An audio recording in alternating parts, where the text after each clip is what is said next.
when you're telling me that if I kill someone, I get 72 virgins, why? People on this earth are dating more than 100 if they want. It just doesn't make sense. And what makes it worse is the fact that some imams will tell you the number 72 doesn't literally mean 72, it means many, so it could be more. It keeps getting worse and worse. Now we have the other side of modern fatwas that drive all of these sexually hungry people to committing such acts, is the fatwa of jihad sex. Now you may wonder, what the fatwa is jihad sex? It's basically when young Muslim girls from the UK, from America, from Australia, fly to Syria and Iraq to join ISIS to pleasure the ISIS warriors. Because women are weaker than men in the battlefield of ISIS. So in order for them to support these mujahideen, the jihadists, they can just offer their bodies. And ladies who thought of this as being the dream of their lives, you know, she's gonna go and fall in love with a jihadi who will soon be a martyr, and then they can have kids and live a wonderful jihadi life. They go there, and the guy, he's sharing her around with all of his friends. She's not getting one, she's getting literally 72 guys, even more, that are being raped. There are cases where these young girls are confessing on media that are saying they've been raped more than 1,000 times, with no rest whatsoever. It's disgusting. And who issued this fatwa? This fatwa was issued by Dr. Muhammad al-Arifi, one of the prominent Wahhabi, Salafi, fundamentalist scholars now in Saudi Arabia. And he comes to Indonesia, comes to Australia, walks around in London, and he's ruined many lives. So now we have this whole jihad sex. This very Arifi has another fatwa. What the fatwa is going on? He says that a father cannot sit with his daughter without the presence of her mother. Why? Because the father is actually raised, according to their Saudi Arabian Islamic society, the father is actually raised to perv at every lady, because they taught from a very young age to perv. So it's reached a stage where Muhammad al-Arifi, the doctor of Saudi Arabia, needs to prevent this problem of fathers perving on their daughters, touching them, hugging them for too long, which has been reported, sleeping beside their daughters in a very sexual manner. He issued a fatwa saying that a father cannot sit with his daughter without the presence of her mother. This shows you that we're dealing with a serious matter of engagement in spirituality and religion only to achieve sexual satisfaction. Intimacy, that's the main goal. We don't want that to be the case. People shouldn't believe in God because there's a sexual reward at the end of the day, or that they fear God. You should believe in God because you love God and you want to believe in God. God should be worthy of worship. You shouldn't worship God because you fear God or because God has promised you something. That's the problem. Then we have more. So this whole sexual fatwas start off saying, we promise you 72 virgins. With every virgin there's 140 somewhat virgins. If you are a father, you cannot sit with your daughter. Encouragement to join jihad sex. Then this applies to even another level. And this level is one of the most ridiculous things that anyone can come across in the whole study of religion, theology, doctrine whatsoever, or even the deduction of jurisprudential rulings, Islamic, from the Islamic evidence, the Quran or the Hadith. This being that the fatwa says that a man should not allow his wife to sit on a chair, to sleep beside a wall. Why? Because the chair is a male and the wall is also a male. And by her sitting on a chair or sleeping beside a wall, then she has slept beside a strange male. And this matter stems from the lingual issue when it comes to Arabic, because wall is ha'it in Arabic, ha'it or jidar, which mean wall, and chair is kursi. Both these Arabic words, kursi meaning chair and ha'it or jidar meaning wall, are masculine words, because certain languages have feminine and masculine words. And when you take the language, because it's a masculine word, you apply it to a wall, acting as though you're treating the wall as a live being, and then you say that if a lady sleeps next to the wall, she slept next to a man, or sits on a chair, she sat on a strange man. So where do they go?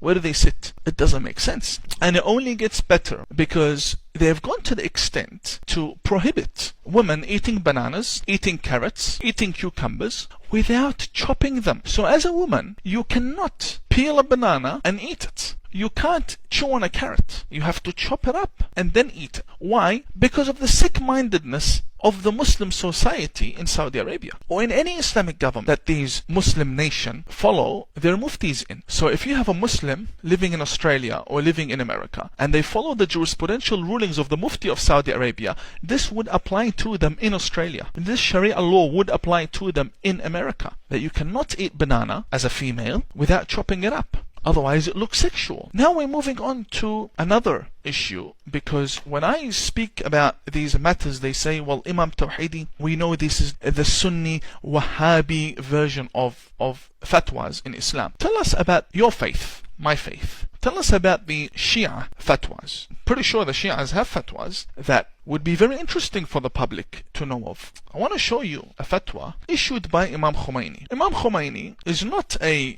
regular scholar. He's not a student. This man is a genius. This man ranks as one of the geniuses. In my opinion, he's a scholar that needs serious medical attention when he was alive, but not now. Now he's dead. He's the one that issued the fatwa against Salman Rushdie. These are the books written by Khomeini, who issued the fatwa against Salman Rushdie. This is the Sharia law of the leader of the Iranian Revolution, Al-Imam al-Khomeini, also known as Tahrir al-Wasila. I will be quoting or reading for you and also showing you volume 2 from Tahrir al-Wasila. That's the name of the book. And I know many Muslims will say, well, he's not the only one that has this fatwa. Many Muslims will say there are other scholars that have this fatwa. To me, it doesn't matter who has this fatwa, be it Khomeini or anyone else. I deal with status. This man ranks the number 1. This man represents Shia Islam. This man, whenever Shia Islam is brought up, his name is the first to be mentioned amongst every other scholar. We deal with the giants so that we can have a better outcome and a better result. This is the license of the print, printed by Mu'assasat Tanzim wa Nashr Turath al-Imam al-Khomeini, printed by the Association to Print and Spread the Teachings of Imam Khomeini, book Tahrir al-Wasila, volume 2, as you can see. And we're coming to page 255, as I've marked in yellow for you. 255, Sharia law number 12. What does this man say when it comes to women? What does he have to say? This is the highest ranking scholar in Shia Islam. Issue number 12, he says, لا يجوز وطء الزوجة قبل إكمال 9 سنين. He says it's not permissible to engage in sexual intercourse, in sexual penetration with the wife before 9 years of age. So immediately after 9 years or at 9 years, according to him, you can. But this is not surprising. We all know this. Then he says, whether it be permanent marriage or temporary marriage. Then he says, وَأَمَّا سَائِرِ الْإِسْتِمْتَاعَاتِ. As for other sexual pleasures. What do you mean, other sexual pleasures? He explains, كَاللَّمْسِ بِشَهْوَةٍ. Touching her sexually. Young girl who is younger than 9 years old. And hugging her sexually. وَالتَّفْخِيذ. Tying her. So stripping the underage 2-year-old, 3-year-old, 4-year-old, 5-year-old, 6-year-old, 7-year-old, 8-year-old, under 9 years old. Stripping her, laying her on her back, against her will, folding her thighs together, and penetrating her thighs. Thighing her. He says it's not permissible to have sex with a lady younger than 9. However, as for other pleasures, touching, hugging sexually, and thighing her, فَلَا بَأْسَ بِهَا. There's no problem in that. He says, there's no problem in that. فَلَا بَأْسَ بِهَا. There's no problem. Then he says, حَتَّى فِي الرَّضِيعَةِ. I want to pull my hair out when I hear this guy talk. حَتَّى فِي الرَّضِيعَةِ. Even the little baby, the newborn baby, newborn. I'm not joking. Here, number 12 here, the one that's highlighted. I don't know if you can see. Take this and you can translate it. Some of you viewers know Arabic. And over here on top he says, the first line on top here, he says, even the newborn child. Even the newborn child. You fold her legs and you penetrate her thighs. Then he says over here, but it keeps getting better and better. He says, but if he penetrates the girl before she's 9, وَلَوْ وَطَأَهَا قَبْلَ التِّسْعِ. if he penetrates her before the age of 9, and لم يترتب عليه شيء غير الإثم, nothing will happen to this man other than that he has sinned. He sinned between himself and between God. So there's no fine, there's no imprisonment, there's no accountability, there's no punishment, there's nothing. The man has sinned. For what? That's all it is. You sinned between you and God. That's it. Finished. Nobody gets involved. Then he says, and if he penetrates the young baby, suckling baby, to the extent that جعل, to the extent, I'm translating as I'm going because this is disgusting. He says that he rips the young baby to the point that the private parts are both joined now. Everything is ripped completely, destroyed. Because little babies, from what I'm understanding here, and what we know, they're fragile. You don't deal with a baby like that. When you have an adult man penetrating a newborn baby, then of course you're going to ruin her body. Then he says, if he rapes the girl, then we tell him to stop. حرم عليه وطئها. Then in this case, حرم عليه وطئها. He can no longer penetrate. So he's not preventing him from it from the very beginning. He tells him, if you do it, then you stop. Why would you let him do it in the first place? Then he says over here, بل, and we're still speaking about the young little toddler, newborn. بل وإن تزوجت بعد الطلاق على الأحوط ويجب عليه دية الإفضاء. He says, Imam Khomeini says, if the young baby that has just been, she's divorced and she goes to marry someone else, and this baby, she's not going to be raped once or twice. She's going to be raped several times. And if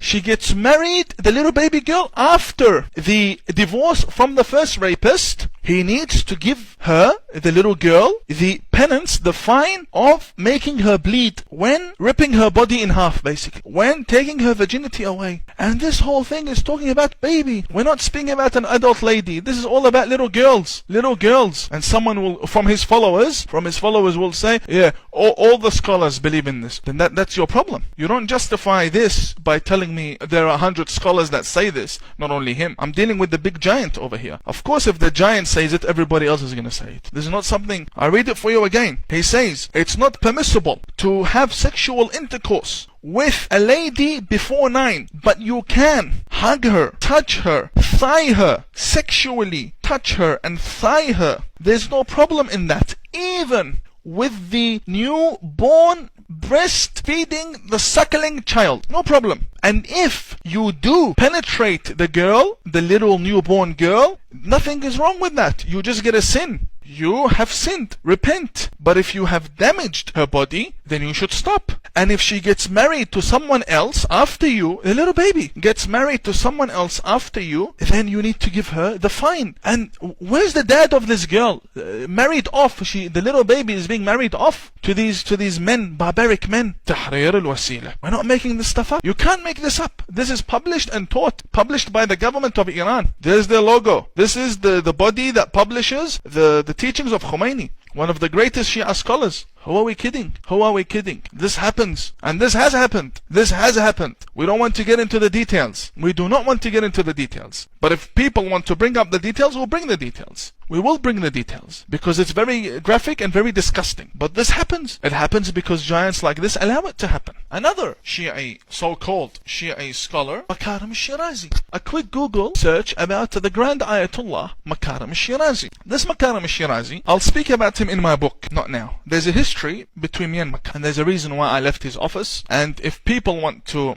say that Tawheedi has nothing to do with Makarim al-Shirazi, or that he made his way through his office and tricked them like the statements they've been making, this Grand Ayatollah, I know him personally. And if someone wants to deny this, I'll pull out the bank statements and the receipts that I have from Iran, where he used to pay me for my work for him. I'll bring them all out. It's not much, but there is evidence that he used to pay me. And he's very well organized. There were bank transfers from his office, and I will show the world. So don't play around. For a very long time, I used to manage his books. This man is a psychopath. Absolute psychopath. And we'll get to that later on in my book, not now. I will not speak about Makarim now. Makarim al-Shirazi, the Grand Ayatollah Makarim al-Shirazi. And there's a reason why I used to work. There's a reason why. It has something to do with my imprisonment and me needing to seek protection while studying. And he has a history. Him and his son have a history. Speaking to my father when we had the mosque in Perth. And there's a long story. I'll get to that in my book. Makarim al-Shirazi says that using high-speed internet is forbidden, is haram, not halal, not allowed. You cannot use high-speed internet. Then when you go to his website, Makarim, MAKAREM.IR, he has one of the best websites amongst all the Grand Ayatollahs. And I was there in the office when the people were working on the website. This is going back 2011, 2012. And he spent 13 million tumans on his website. 13 million tumans at that time, I remember, was around $4,000 to $5,000. It's not a lot of money for someone like him who ranks like the Pope. But come on, you spending $5,000 on a website. This website's not going to function on dial-up. It's going to function on fast-speed internet, on NBN, on broadband. So how can you have a fast, if you don't have a fast internet, how are people going to come onto your website? You want people to surf your website on slow internet? And what is your problem with the internet in the first place? Why are you against knowledge? Why are you against anyone accessing knowledge? Why do you want to slow down people's intellectual growth? All you have to do is Google it. Makarim prohibiting internet, fast-speed internet. Something along those lines, the articles will come up. This man has another foolish fatwa that says smoking is illegal. You cannot smoke. Smoking is illegal. Now this man obviously doesn't know his jurisprudence at all, because the harm that is haram in Islamic jurisprudence is the harm that affects you immediately. So if a human being smokes and instantly dies, knows that they will die, or that a limb would stop functioning, they can't see anymore, they can't move their hands anymore, their legs will stop working, or that one of their powers, their human abilities, will stop functioning. So if they smoke now, out of certainty, 100%, they will no longer be able to conceive children. These three categories are what make any harm haram, prohibited. Not any harm is haram. Fast food is harmful for the body. Taking a shower and sitting beneath the air conditioning system is also harmful. You'll get sick. Walking in the rain can get you sick. Speeding can get you sick. Boxing can get you damaged sometimes. Many of the scholars smoke. Yes, maybe if you can get hurt seriously from these three categories, it's not haram, it's not prohibited. He doesn't know his jurisprudence, doesn't know his fiqh. And there are many issues with Makarim al-Shirazi and his Islamic jurisprudence, especially when it comes to Hajj, and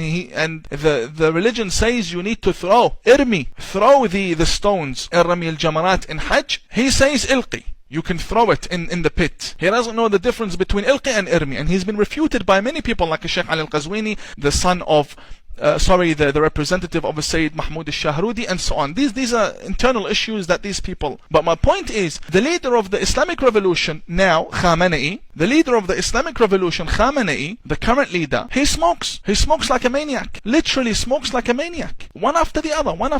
So if, according to Makarim al-Shirazi, smoking is haram, and any haram prohibited act is committed in public, then that is open fisq, sinning openly. Then you're a fasiq, which means then you are not just anymore. No one can pray behind you. So according to the opinion of Makarim al-Shirazi, Ali al-Khamenei is a fasiq. Ali al-Khamenei is a sinner, a public sinner. Then ya clown, why do you pray behind him? Why do you pray behind him? I don't know. In any case, now we have to take a look at one of the most notorious criminals when it comes to Islamic governance, and that is the leader of the current Islamic revolution of Iran, Sayyid Ali al-Khamenei. Ali al-Khamenei, this guy is something else, honestly. Someone who used to chant the names of the saints when he was coming out of his mother's womb, according to his representative. That the moment his mother was giving birth to him, he was yelling, Ya Ali, in honor of one of the Shia Muslim saints. Why are you lying? Do you see the Pope coming and claiming that when he came out of his mother's womb, he was yelling, Oh Jesus? Or that when a rabbi came out of his mother's womb, he was yelling, Oh Moses? Why are you lying for? And this is all documented online. Khamenei yelling, Ya Ali, when coming out of his mother's womb. This is ridiculous. Absolutely ridiculous. Now, Khamenei is a serious joke. And many people will say why. Let's take a look at the supreme leader of Iran. This is the man that makes all of these fatwas, and he apparently enforced once again the fatwa against Salman Rushdie, and he revived it, and he said, yes, it's still on, we will not withdraw the fatwa. Salman Rushdie needs to be killed for publishing the satanic verses. This man is a clown, because he was born in 1939,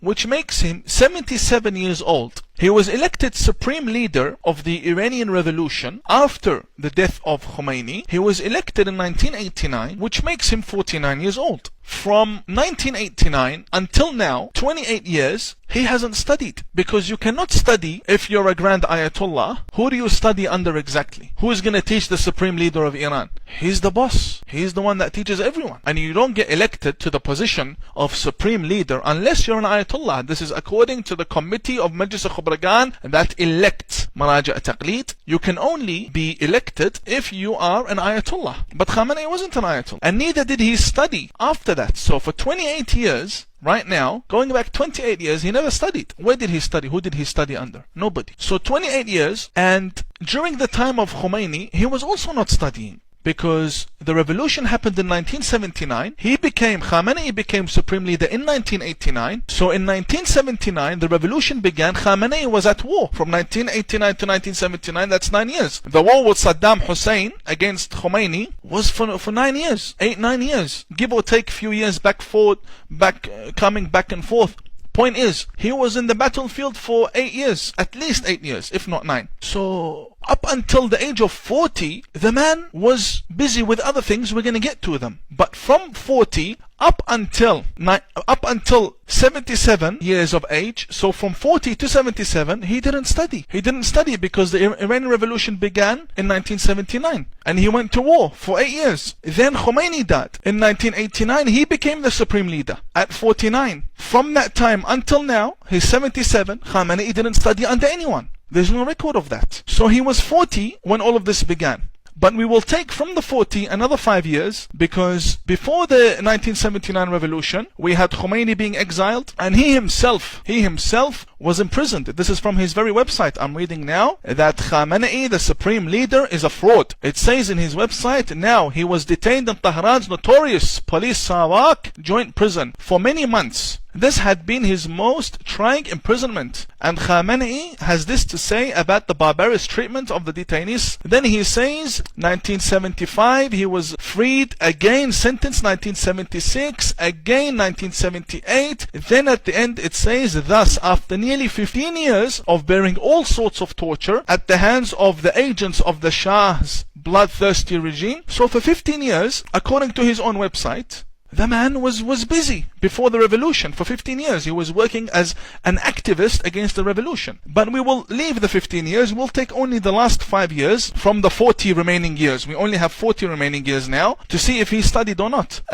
We'll take 5 years from it, because Khomeini was getting ready. He was exiled to France. Khamenei was imprisoned. This whole 5 years time, we'll take it from the 40 we have now. In order for someone to become a mujtahid, you need to study at least 30 years. At least 30 years. A proper mujtahid, 30 years. Anyone who studies less than 30 years is not a mujtahid at all. At least 30 years. Yes, there are exceptions, but in reality, Khamenei is not Alam al-Halli to be a mujtahid at 12. He's not Alam al-Halli. We have exceptions, but in a normal situation, 30 years is the required period for someone to study. Khamenei didn't study for 35 years. Why? Because he began studying in 1957. His biography on Wikipedia says he began studying Quran at 4. Quran isn't Islamic science. He was probably memorizing, and I will give him credit. He's a good Quranic reciter. I'll give him the credit for that. But he didn't study usul. He didn't study principle. He didn't study jurisprudence. He didn't study anything when he was 4. He didn't. There's no record of that. He did not study, and he studied Quran. If you want to say that Khamenei studied Quran and that is enough, then he and the Grand Mufti of Saudi Arabia are equal in knowledge. Because the Grand Mufti of Saudi Arabia also studied Quran. There's nothing special if you study the Quran. So what? Because if you study the Quran, it doesn't make you qualified to deduct rulings and become a leader in religion. So he began studying where? In Najaf, in Iraq, when he was 18. When? In 1957. For how long? For 1 year. And he came back due to his father's health.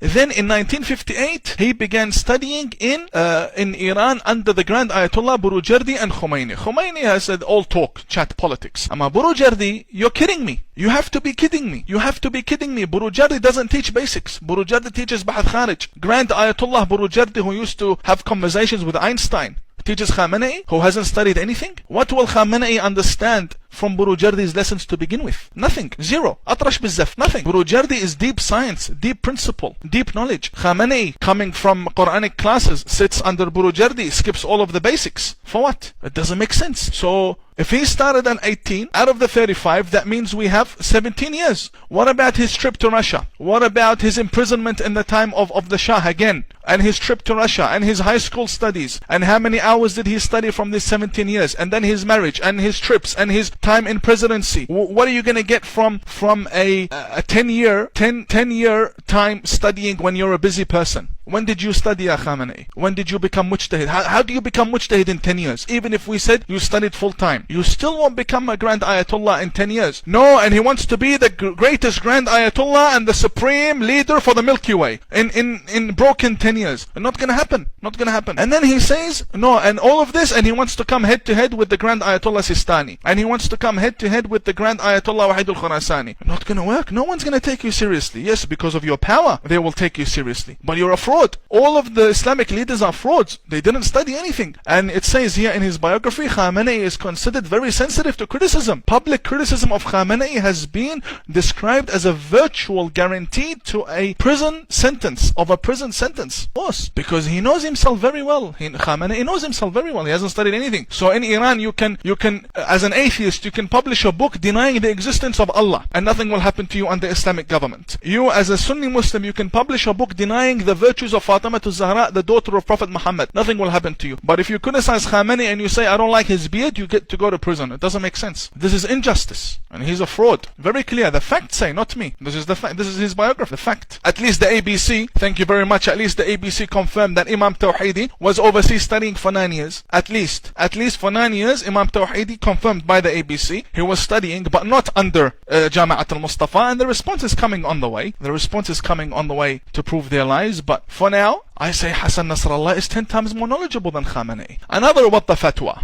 Ibn Baz, who is a prominent Sunni leader, says it is illegal, you get killed, illegal to say the earth rotates. Ibn Baz, very well known, says it is illegal to say that the earth rotates. The Islamic Council, Al-Majlis, that's the name of it in Arabic, Al-Majlis Da'im lil-Ifta' or Al-Majlis al-Ifta' al-Da'im. The permanent Islamic Council for Fatwas, 9 years ago, under Fatwa number 21,409, issued a fatwa saying it is illegal to gift roses. What the fatwa, man? Why? Why? Roses. It is illegal to give roses because the scent of the rose, it arouses the sexual desires of the people. Ibn Uthaymeen, who is another mufti, says learning and speaking English is illegal. You cannot speak English. It is the language of the kuffar.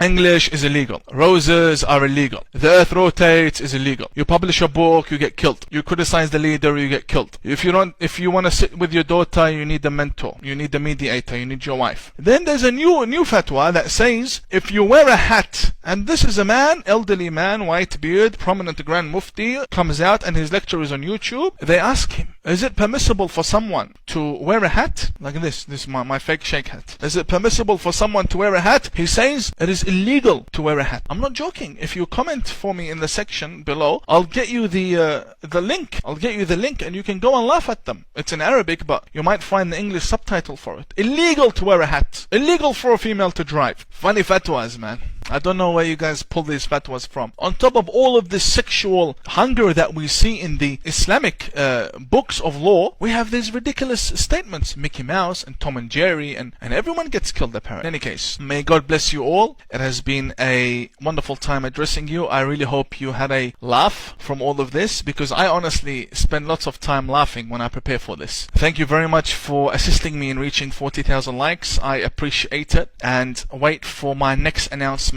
Monday evening, where we shall be announcing the first venue of my first professional lecture on national security in Adelaide. I invite you all. May God bless you all and may God be with you. Thank you very much and have a lovely night.